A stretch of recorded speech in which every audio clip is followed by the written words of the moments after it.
And tweet. Welcome, ladies and gentlemen, to the BSR Live postgame show. We are your hosts. I'm Cody Colston. With me is the fabulous Jabby Burns. Thanks, Cody. I'd like to call us more of like a Pierce and Flaherty, as we were saying on Twitter. We got the big dogs are out. Your Josh and your Zach's more of our Manny Machado and Adam Jones of the crew, and obviously with the other boys that get involved in there, and Jake and those guys. They're more like the Chris Davis guys. We just kind of fill in whenever they need us. We're here to kind of get you through it. So we're giving the boys a definitely well-deserved night off. Most definitely, and what a heartbreaking loss we had. Yeah. And as it would be, Flaherty grounds into the double play. Thank you. I'll be the Flaherty tonight. I got big shoulders right over here, Cody. I'll take it all up here. Oh, you're older. You should be the Pierce. Yeah, absolutely. Okay, I'll be the Pierce. I'm on fire then. I believe Gonzalez got the loss and Quintana got the win. Quintana seems to be dominating us every single time he comes to the mound against us. It's interesting. He had a lot of strikeouts. I think they pointed it out in the game by maybe 2 years ago. That was in 12 when he struck out like 13 guys. So he got a no decision against the Orioles. But I feel like every time I see him on the radar for the Orioles, I feel like it could be trouble for him. For some reason, it's another left-hander. The Orioles have struggled over the years with left-handers, and again, he was dominant tonight. Ran into some spots, which we'll get into later on, but overall, he's just another guy that Orioles need to kind of find their way with these left-handers. Yeah, I remember him. I remember the stretch you're talking about. We faced a couple left-handers in a row during that stretch, and they completely dominated us. Yep. What was it? Pierce got the homer, and then Delman Young had the pinch hit RBI at bottom of the ninth. And who else scored for the White Sox? Was it? Oh yeah, there was. Got a couple early runs. Going back to their highlights, how they scored early. You had Beckham's. He hit a bomb. That inning there, he hit just got on top of a Gonzalez fastball and just kind of hammered it. And Zach and I have been talking about it, how the ball's carrying at Camden Yards, and you could see again tonight the ball's getting out there. And then De Anza got an RBI single. So I feel like the White Sox had guys on base all night tonight, and still the Orioles were there in the bottom of the ninth inning with a chance to win the game, Cody. Yeah, it's. I'll get to we'll get to the offense in a little bit, but it's just been lately. It seems like the offense wants to show up when it shows up. I mean, this was 2 nights ago. We were at Yankee Stadium. We shut out the Yankees 8-0, and now we're struggling to score 3 runs. Right. And really, if you go back to last night, Chris Davis 3-run homer. Of course, the team ends up with 6 runs, and everybody's happy, and we're all doing pie dances and everything. But in the end, this is what the struggle is with this team: the consistency, be able to put those streaks together, as we like to talk about. The 8 out of 9, or that team. This team never seems to do that for some reason, and so tomorrow's a huge game for the Birds. Yep. All right, let's get to highlights and lowlights. I'll start with my highlight. You're kind of mad I stole this from you. I said it's the Pierce homer. Yep. The man is on fire recently. I believe he's on a 17 for 27 tear, if I believe I read that earlier. And he's just I don't know where this came from him. He's been consistently hitting the ball. He wants his playing time, and he's proving it.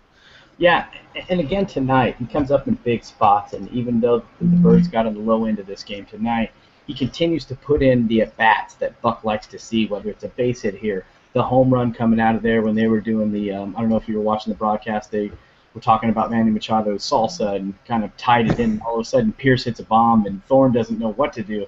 Oh, yeah, hot salsa, hot salsa. Yeah, and he's just going nuts, and it was, even in the dugout, we had some fun, and no, but the guy is bringing the energy, and not just from just the way he's hitting. I feel like he's a guy in that clubhouse, and I feel like chemistry is huge, and he's somebody in that clubhouse that I think gets in. So you stole Pierce. He had another 2 for 3 night, presently hitting 344 in the year, limited at bats, of course, but still he's got 7 home runs now. I mean, you could talk about all the at bats you want with him. I mean, I can look it up right now real quick here on how many at bats he has for the season. Overall, this year he's got 122 at bats going into tonight, so basically 125 at bat, and he's got 7 homers. You kind of stretch that out over his whole season there, Cody, and you're looking at somewhere where the guy could be really dominant in this lineup, and it's pretty easy to hit behind Markakis and then Jones hitting behind you, so he is on fire. All right, you were talking about chemistry and clubhouse. That leads into your highlight. Yep. Well, I like to go back to, and I know obviously Pierce was got most of the accolades tonight with the home run and getting on base, but Adam Jones continues to just be the captain that I like to call the de facto captain, somebody that they don't have a C on their chest. They don't know they got a Veritek type guy with a big C on it. They don't make it all about them. The Orioles don't, but you know that Adam Jones is the captain of this team and continues again tonight with two more hits. He's hitting like I think over 550 in the series so far in just the limited two games. But I mean, the guy is just continuing to be the all-star that we've grown to love, and some people hate, let's say, because some people get on Adam a lot. But I think his average now getting up to real close to 300, a little bit below at 298. I mean, the guy is an all-star, Cody. I don't know what to tell you. And continue again, and the loss is kind of hard to kind of find some highlights when you got the Pierce one, and then the team can't score any runs. That's what you got. But I think Jones again with a big night for him. Yeah, most definitely. It's a shame because I believe he's what is he third in All Star voting among. Yeah, he's moving up though. He was low, and Yeah, no, I it'd think be it's a 10 sixth game homestand. because yeah, and then what I like what Gary Thorne said earlier before the game started. He wants to bottle this month up and save it for later because he's on fire. I know. Was it That's 4 or 5 home runs? yep. And he's hitting over 300. Just crazy, crazy, crazy stuff. Yeah. All right.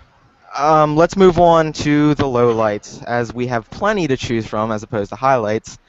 I guess I'll start with mine again. Yeah. Mine, I think, kind of exemplifies this game. It was they tried to throw home again, Mm-hmm. and Joseph goes down to make the tag, and he misses the tag. The throw clearly beat. I think it was Alexi Ramirez. I can't Both remember. Ramirez, yeah.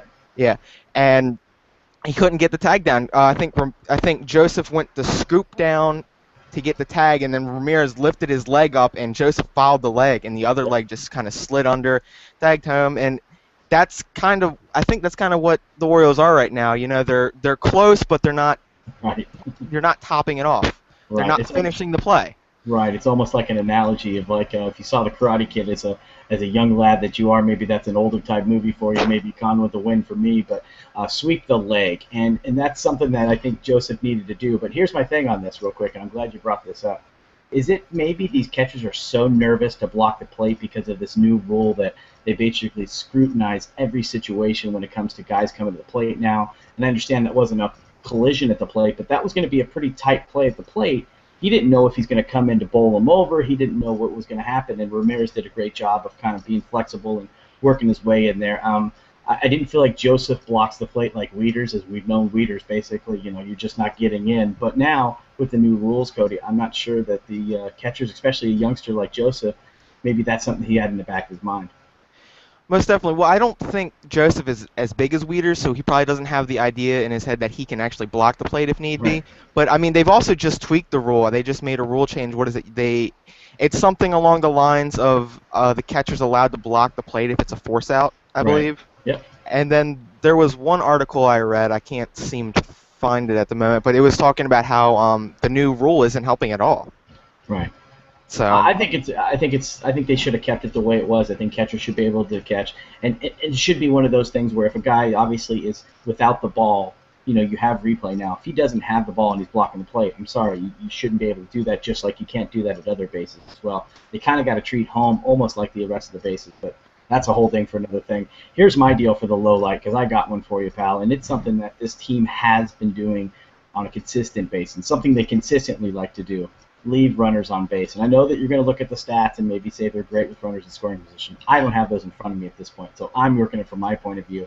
This team, whether they get crooked numbers, sometimes a 5-run inning, a 6-run innings, they're also leaving a ton of guys on base, and tonight was a perfect example.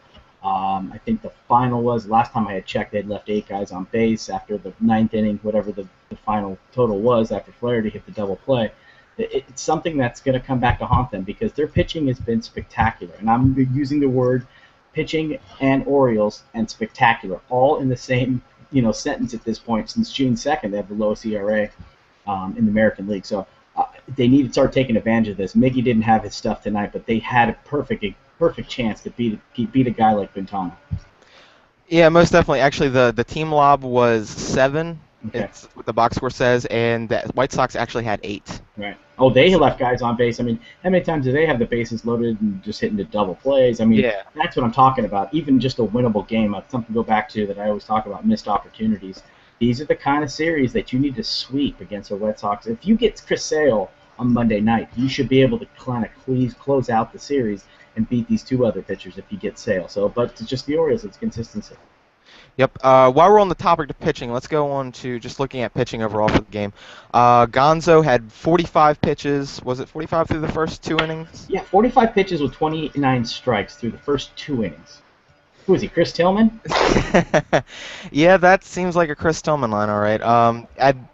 That makes me think that after the start, he might be the odd man out of the rotation. I think he might get the boot, and Gosman comes in unless they put somebody on the DL like Norris. I believe he's still dealing with that groin issue from Yeah, his last start. Yeah, he's scheduled to come back. They said on Friday to pitch the second game of the doubleheader against the Rays. He seems everything's on target. Let me give you Gonzo's finals numbers. He pitched 5 innings, 9 hits, 3 runs, 3 earned. That could have been a way worse. Obviously, you pointed out with the guys how many guys the White Sox left on base, and pitch wise, it's comes down to me. And I'm starting to look at this here. He 87 pitches in 5 innings, 52 strikes. Gonzo strikes pounds of strikes on a lot more than that in the past. To me, it looked like he was nibbling. Doesn't look like he trusts his stuff at this point. The sinker's not getting down. The ball that Beckham hit was just, I mean, you could have hit that out, Cody. No offense. So I just think that maybe he's a little bit apprehensive coming back. And, like you said, there's rotation right now. There's spots to be taken. If he's not ready, he's going to go right after that bullpen because, in my opinion, he's the only one in that starting rotation that can go to the bullpen and flourish. I could disagree with that. I could see Norris going to the bullpen, but he can't go right He there as can't. well. So he Yeah. can't. And Um, Chen's not going. nah, they need a lefty in the rotation. Buck Well, I is. just mean that Miggy's come out of the bullpen before. I guess that's my point. Is the other guys have never really pitched out of the bullpen. Norris probably had maybe in his early on, but I just don't see that happening. Chen's not going. Tillman's not going. Jimenez isn't going. Norris, as you pointed out, has been their best basically starter the past month maybe, consistency wise. So we'll see. But Gossman, on the other hand, I'm looking forward to him coming back on Friday because they can use him. Oh yeah, he blanked both the A's and the Blue Jays. I believe he did, right? Did he blank Yep. both of them? All right, Yep. yeah, then yeah, it's gonna be nice that doubleheader. While we're on the topic of pitching, also I wanted to point out T.J. McFarland has looked good lately. He pitched 2 innings, gave up hit, and he was his last inning. He also did 2 innings, I believe. I'm gonna pull up Yep. his numbers. His ERA under 3 now. It's 2.81. He's been really good lately. I've been telling Zach that too because Zach loves him all the time. And McFarland's been okay, and he's been getting those spots that, if you notice, Mattis isn't coming in anymore right now. Mattis is struggling against right-handers tremendously, and when you get McFarland to be able to come in there now, you're starting to steal a little bit of spots from Mattis.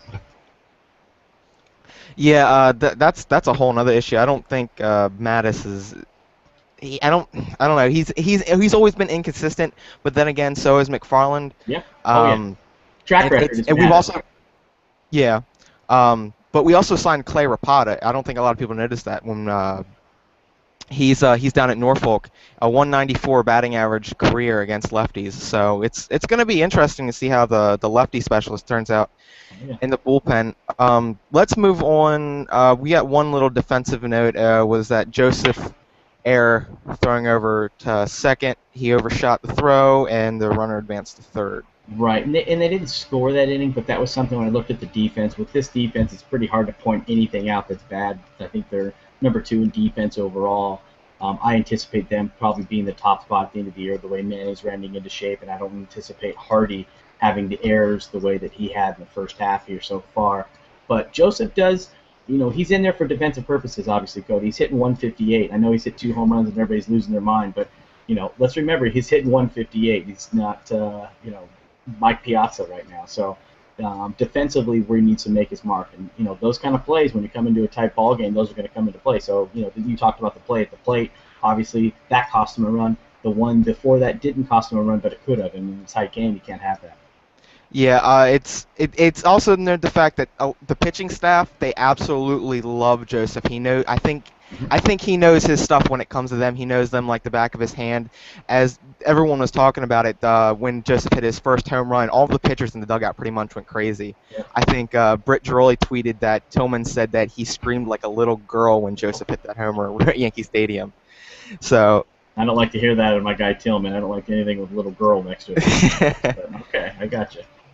No, I'm happy for him. I'm looking forward to Joseph. I told Zach on the BSR podcast I believe that they can win the division without Meters. In my opinion, I don't think you need him at Meters or have to go out and trade for somebody. I'm fine with the catching situation the way it is because I feel like Clevenger's going to get brought up and they're going to drop Hundley. Possibly. I mean, it's kind of strange to think how catching depth was a huge need on this team last year, and it seems to be somewhat addressed so far. Let's move on to the offense. As we stated earlier, Pierce is absolutely on fire. Just pull up his stats. Also, he's like I said earlier, he's hitting 344 overall now after tonight, 7 home runs, and the at bats we pointed out. He's got 125 at bats now, and the guy's just. The thing is, too, Cody, it's not just the hits, it's the contact that he's making. He's making solid contact as opposed to the lefty who hit one out last night. Obviously, with Crush Davis. Crush Davis is missing a lot of pitches. When Pierce gets out, he's getting out on balls that he's hitting hard as well. I mean, even his foul balls. I know that he pulls the ball a lot, and the guy is just staying on the ball, hit the ball into the gap, making plays, and the guy's going to get in the lineup. I mean, Buck loves the fact that he wanted to come back to the Orioles. He made an appointment to make it so he could come back to the Orioles, turn down other teams so he could play for the Orioles. That sticks well with Buck. He's given him the 2 spot, and I don't see him coming out of that 2 spot. I don't care what Manny does at this point because I think Pierce, with what he's doing, I think he's earned himself a spot, whether it's DH, left field. He's a utility player too. I mean, again, it's me on the BSR podcast. You know what I mean? It's just like me, and he's doing everything that he needs to do to get in the lineup. So I think it's great for him. I root for guys like that. Yeah, it's always nice to see when the underdog comes through or the guy no one pays attention to comes out and does something big for the team. We also got Joseph. I wanted to point this out. Joseph looked good this game. He's looked good the past 3 games. He's had last 2 games. 2 games before this, he had back-to-back games with homers, and he didn't. He only got, I believe, he got 1 hit tonight. Let me check that out. But he looked good. He got that hit. He took a walk. One of the outs he had was a sharp line drive to third base. Gillespie had to make a good play on it to get him out. And I mean, his last one was a strikeout, but that's a given. I mean, Joseph, he's coming to his own on offense. I mean, that was the reason he was brought up in the first place, was his offense. Yeah. And that's what I heard initially, but other people are saying it's defense. He came up for his defense, so it's hard to tell. I mean, I heard on Twitter he was more of an offensive guy, and he worked on his defense the past couple of years, and he's gotten better, and it's actually been showing. I mean, everything is showing. Everything is coming up Millhouse for this guy. Yeah, so, and he was hitting great. He was a great hitter in the AAA, and he just couldn't find his way because Weeder's sitting in front of him. It's kind of hard to just kind of overtake a guy when you want him to get at bats at AA or at AAA because you don't want him to sit behind Weeders, in that situation, play on Sundays and when Weeders is off. I agree with you. I think he's coming around. We were mistaken, or I was. He didn't have a hit tonight, but he did get on base. He had a walk tonight. He seems to be able, like you said, he looks a little bit more comfortable. He's got the average to 171, Cody. He's got it up to 171. So if he can hit about 220 by the end of the year. I'm pretty sure that's better than Flaherty at this point last year. Oh, well, Flaherty this year is still hitting 214 too, and you're Flaherty, so I don't think you're going to be happy about that. No, sadly. But, no, I really like Joseph, and obviously Buck does too, because Buck's giving him the majority of the starts. I mean, Hundley's in there basically. You might see Hundley tomorrow. Now, they do have an off day Thursday, so that could be something where Buck says, we get the off day, so we don't need it, and he's going to use Hundley in the doubleheader. No chance that, Joseph's going to catch both games on Friday. But, no, I agree with you. I'm good to go with the way that Joseph's come up and taken advantage of his opportunity. All right, now let's go to our bottom line takeaway. What can we take away from this game? Since I've started first, I'm gonna let you go. Oh, you want me to go on this one?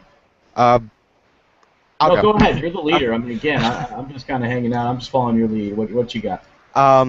The offense is, in my opinion, it's still having problems finding direction to the ballpark. They show up one night, they don't the next. I think they're still lost in New York somewhere, maybe. Good place to get lost at. but we really need to see some consistency from the offense. It seems like when the pitching has been going great lately, and the offense was going good for a while, then it's starting to teeter off. Hopefully, it picks back up again, and the pitching remains its course. That's what we really need from this team is overall consistency in order to be a contender. I mean, we're with this loss. I don't know if the Blue Jays won or not, but we might have fallen a game behind them. But before tonight, we were 3 games behind the Blue Jays, and we were catching up to them. And we're going to need to play a little bit better, even though the Blue Jays haven't been playing as well. I believe they have a losing record so far this month. So we need consistency. That's been the thing overall. It's been consistency. We need to see more of it, and that's about it. Yeah, I agree with you. And the Blue Jays did walk off tonight. They were actually up 6-1 on the Yankees. Yankees got 5 in the seventh, tied it up, and then the Blue Jays walked off in the ninth, the walk-off win. So, Blue Jays now 44-35. I will update your standings as we speak here, real quick here on the BSR channel here. You got Toronto 44-35, a 2.5 game lead over the Birds, who were 40-36, and the Yankees behind there, 3.5 out at 39-37. And to be honest with you, you don't have to go below that because, in my opinion, Boston or Tampa aren't coming back in this situation. Oh yeah, I don't see Tampa coming back at all. And I agree with you too on the Toronto thing. I always say Toronto's going to come back to their pay grade. I mean, Toronto is basically a minimum wage type team in my opinion, and right now they're playing at about like 50 bucks an hour. I mean, basically, and I just don't see that happening. The pitching's going to come back. Burley tonight, I think he was 1-11 going into tonight against the Yankees. He didn't get the win because obviously they came back, but those are some trends. The Blue Jays they've lost 16 straight at New York, and they're going to have to play some games up there still left, and I don't think the Yankees are that good as well. The thing that I'll come away from just tonight's game alone, if we're just going to kind of put it in a microcosm of just tonight, it's just that, as you pointed out, the inconsistency, but just the fact that sometimes this team doesn't play with urgency that I feel like it needs to play with. I feel like sometimes they get these walk-off home runs, and there's these magical games or magical moments, and then the next night they come out very flat. And that, in football terms, that's something you can go back to the coach maybe. But in baseball, it's an everyday grind. You got to get out there. That's not Buck's problem to go out and get these guys fired up. Yes, you beat Tanaka, now you beat Sale. You're patting yourself on your back. You're tearing your rotator cuff, doing it. But you know what the thing is? There's another pitcher out there the next day, and that's what I go back with Jones. Obviously, Jones showed up again tonight. You look at the rest of the lineup. Outside of Pierce, this lineup still struggled. Nick hasn't got a hit in the series. That's something that now you have to find out a way to grind out a win tomorrow to get a 2 out of 3 from Chicago. Yeah, you have to get it. We're talking about, though. That's crazy that we're going to have to now depend on Jimenez, who's been, honestly, the Orioles' worst starting pitcher so far, to get a win tomorrow night. I'll be in the building. I'm 2-7 in the building, so hopefully that's not what doesn't play into it. But that's what I'm going to take away from this. Is there's just missed opportunities with this team, and this is a 10-game homestand they got to take advantage of, and hopefully they can do that going forward. Yeah, this is really the situation they needed to avoid in the series, was relying on Jimenez to win this last game. Because even though he had his good start was last Friday night. It's right. He pitched great Friday night against the Yankees. Yeah, he pitched well, but he didn't look all that. So no. Yeah, exactly. It's same. Him and Tillman are on the same page right now. They're getting by, but they're not looking good. Yeah. We're facing reliever turned starter Hector Noesi. Yep. Tomorrow he is 1-3 in 14.2 innings pitched against us, with a 6.75 ERA and 15 Ks. And we do have a couple guys who have seen him before, so I mean that's always on our side. Yep. And this year too, he's 2-5 with a 5.34 ERA. He doesn't strike out a lot of guys. He's only got 50 Ks. He's like you said, he's a converted guy, and the Orioles have been able to hit him out. Last time against the Twins, he got beat up a little bit against the Twins, and as you pointed out, Jimenez had a good start for Jimenez because he didn't walk 17 guys in the game. I mean, he still had guys on base. He scrambles out of innings. I mean, he's sometimes a disaster to watch, but I think tomorrow get a well-pitched game from him and then get that off day, and maybe they can kind of figure out what to do, because I don't like doubleheaders. Something real quick to kind of go forward. I hate doubleheaders. I feel like 65 to 70% of the time they're a split, so it's almost like a wash kind of type deal. Yep. Now you're at home against Tampa. If you're playing that game at the end of the series or whatever it was when they're rescheduling it from, I don't know. It's just sometimes you look at some of these games, you look back and go, God, those are games that you just can't drop all of a sudden just because it's a doubleheader. I mean, I know it's early. I'm not somebody that goes crazy in June but this division's pretty winnable, and Toronto's coming back to the pack, and the Orioles are in a good position to kind of take advantage. So I hope that's something they do the rest of the series. Exactly. It's also worth the note that the White Sox have seen Jimenez quite a lot. He's about three guys on the White Sox that see him well. Gordon Beckham has a 318 average against him. Tyler Flowers has a 273 average, and Viscaedo has a 389 average. Yeah. So he's got And his work cut Abreu out can for hit him anybody. tomorrow. Oh yeah, Abreu can hit anybody. Right. So.